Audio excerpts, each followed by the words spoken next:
আমরা এখন দেখব বণিক সফটওয়্যারে কিভাবে রিসিভ ভাউচার এন্ট্রি করতে হয়। আমরা ভাউচার মেনুতে গেলাম, রিসিভ ভাউচার সিলেক্ট করলাম। আমরা দেখতে পাচ্ছি রিসিভ ভাউচার এন্ট্রি ফর্ম, যেটাকে ক্রেডিট ভাউচারও বলা হয়। আমরা এখানে রিসিভ ভাউচার বলি। এখন কথা হচ্ছে রিসিভ ভাউচার এন্ট্রি কখন করতে হয়। আহ, এখানে আরেকটা জিনিস একটু লক্ষণীয়, রিসিভ ভাউচার আছে এখানে, আবার এখানে কাস্টমার মেনুতে একটা অপশান আছে রিসিভ রিসিভ পেমেন্ট। এই দুটোর মধ্যে পার্থক্য হচ্ছে আসলে যখন আমরা কোনো কাস্টমার থেকে রিসিভ পেমেন্ট করব, টাকা আমরা কালেকশন করব, তাদের ডিউটা যখন আমরা রিসিভ করব তখন শুধুমাত্র রিসিভ পেমেন্ট এন্ট্রি করব।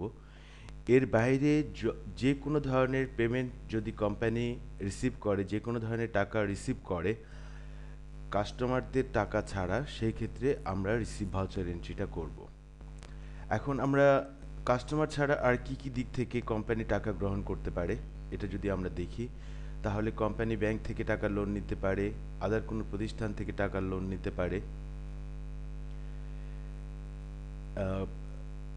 কোম্পানি ওনার নিজে টাকা তার বিজনেসে ইনভেস্ট করতে পারে। এইগুলো ক্ষেত্রে সাধারণত আমরা রিসিভ ভাউচার বা ক্রেডিট ভাউচার এন্ট্রিটা করব। আমরা এখন একটা এন্ট্রি করব। আমরা একটু চার্ট অফ অ্যাকাউন্টসে যাই। চার্ট অফ অ্যাকাউন্টসে দেখছি যে শর্ট টার্ম লোন আছে, লং টার্ম লোন আছে। আমরা আরেকটা শর্ট টার্ম লোন অ্যাকাউন্ট তৈরি করি, লোন ফ্রম আব্দুল হামিদ একটা অ্যাকাউন্ট তৈরি করব, কারণ আমাদের কোম্পানিটা আব্দুল হামিদের কাছ থেকে 2 লাখ টাকা লোন নিচ্ছে।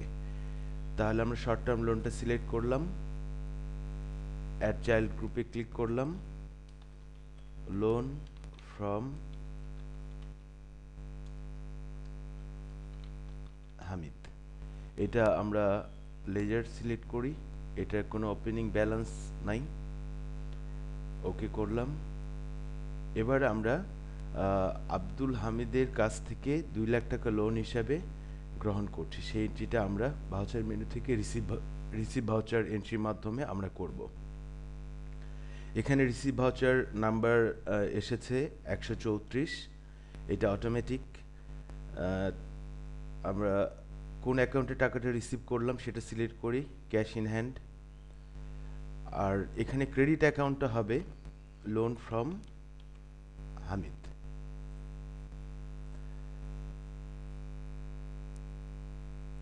এখানে রিসিভার নেম দিলাম কোম্পানি, ডেসক্রিপশন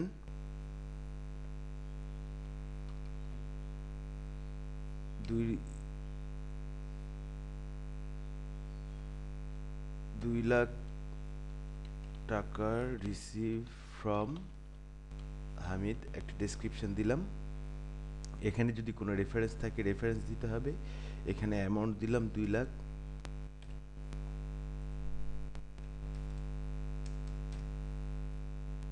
এখানে ডেট দিলাম, এখানে ডেট আছে অক্টোবরের 2 তারিখ 2013। আমরা ট্রানজ্যাকশানটা সেভ করি, yes yes.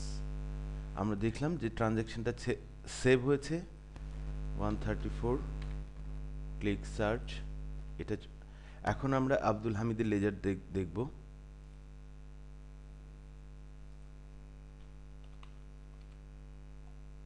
Loan from Hamid.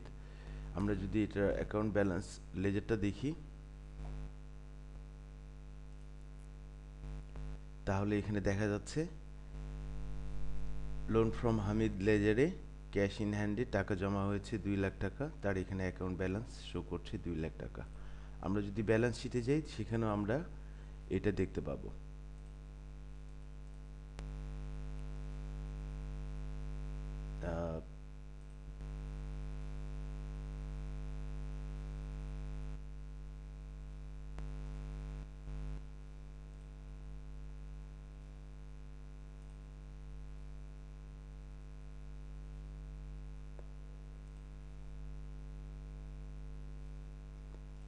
Short term লোনের মধ্যে আছে লোন ফ্রম হামিদ 2 লাখ টাকা।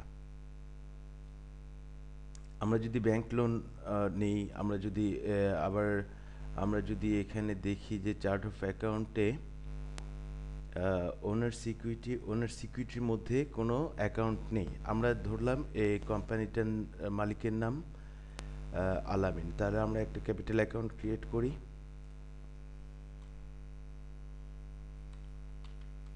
আমিন ক্যাপিটাল অ্যাকাউন্ট, এটা লেজার বানালাম, সেভ। এবার মিস্টার আমিন 10 লক্ষ টাকা ক্যাশ তার বিজনেসে ইনভেস্ট করছে, সেই ক্ষেত্রে আমাদেরকে রিসিভ ভাউচার এন্ট্রিটা করতে হবে।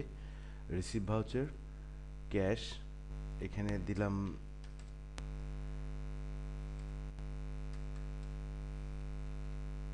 10 লক্ষ টাকা। এখানে আজকের ডেট থাকছে এইখানে আমিন ক্যাপিটাল অ্যাকাউন্ট। এখন যদি আমরা সেভ করি তাহলে আমিন ক্যাপিটাল অ্যাকাউন্টে 10 লাখ টাকা জমা হয়ে যাবে এবং ক্যাশে 10 লাখ টাকা জমা হয়ে যাবে।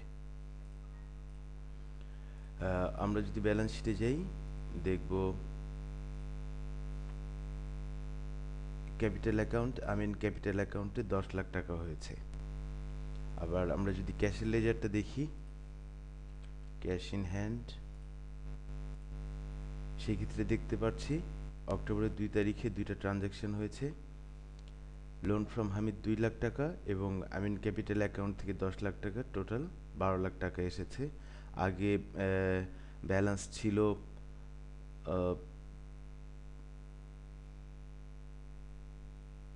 4,89,094 টাকা, এখন 12 লাখ টাকা টোটাল রিসিভ হয়েছে, এখন হলো 16,89,094 টাকা।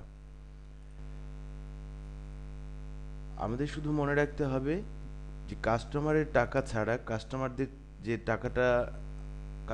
থেকে যে টাকাটা আমাদের পাওনা থাকে, কাস্টমারদের থেকে ছাড়া যে কোনো ধরনের টাকা যদি কোম্পানি রিসিভ করে, সেই ধরনের এন্ট্রিগুলো আমাদের রিসিভ ভাউচারের মাধ্যমে করতে হয়। আমরা যদি রিসিভ ভাউচার কে এডিট করতে চাই তাহলে রিসিভ ভাউচার নং, এখানে আমি যে ট্রানজ্যাকশন নাম্বারটা দিব 135 এন্টার চাপতে পারি, অথবা সার্চে ক্লিক করলে আমার এটা চলে আসবে। এখানে যদি কোনো অ্যামাউন্ট ভুল হয়ে থাকে, অ্যাকাউন্ট ভুল হয়ে থাকে, অথবা ডেট ভুল হয়ে থাকে, বা কোনো ডেসক্রিপশন অ্যাড করতে চাই, আমার প্রয়োজন মতো চেঞ্জটা করে আমি যদি আপডেটে ক্লিক করি তাহলে আমার ট্রানজ্যাকশনটা আপডেট হয়ে যাবে।